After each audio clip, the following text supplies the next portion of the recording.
অনেক বছর আগে সিরিয়ার এক ছোট্ট গ্রামে বাস করত আলী নামের এক যুবক। সে ছিল খুবই গরিব, কিন্তু অত্যন্ত ধার্মিক ও সৎ চরিত্রের অধিকারী। তার পেশা ছিল কাঠ কাটার। প্রতিদিন ভোরে জঙ্গলে যেত কাঠ কাটতে এবং বিকেলে বাজারে বিক্রি করত। যা উপার্জন করত তার অর্ধেক নিজে রাখত আর অর্ধেক গরিবদের দান করত।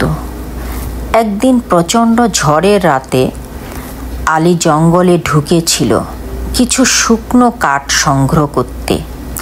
হঠাৎ সে দেখল এক বৃদ্ধ লোক গাছের নিচে অচেতন হয়ে পড়ে আছে। আলী দৌড়ে গেল, তাকে নিজের কাপড় দিয়ে ঢেকে দিল এবং অনেক কষ্ট করে নিজের পিঠে করে গ্রামে নিয়ে এলো। সারা রাত তাকে সেবা করল। সকালে সেই বৃদ্ধ লোক চোখ খুলে হাসলেন এবং বললেন, তুমি জানো না, আল্লাহ তোমার এ কাজ দেখে খুশি হয়েছেন। আমি এক ফেরেশতা যে তোমার ধৈর্য ও দয়ালু মন পরীক্ষা নিতে এসেছিলাম।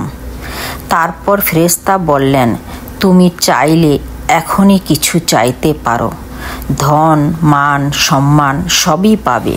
আলী মাথা নিচু করে বলল, আমি শুধু চাই আল্লাহ যেন আমার ঈমানকে দৃঢ় রাখেন এবং মৃত্যুর সময় আমাকে তার সন্তুষ্টি দিয়ে ডাকেন। ফেরেশতা হেসে বললেন, তুমি সত্যিকারের সফল ব্যক্তি। এরপর আলীর জীবন ধীরে ধীরে বদলে যেতে লাগলো। মানুষ তার সততা ও ঈমানের কারণে তাকে সম্মান করতে লাগলো। তার ছোট ব্যবসা বড় হলো, কিন্তু সে কখনো অহংকার করেনি। প্রতিদিনের মতো অর্ধেক উপার্জন দান করে দিত আর নিজে খুব সাধারণ জীবন যাপন করত। শেষ পর্যন্ত আলী শান্তিতে মৃত্যুবরণ করল এবং তার সমাধির পাশে লোকেরা আজও দোয়া করে।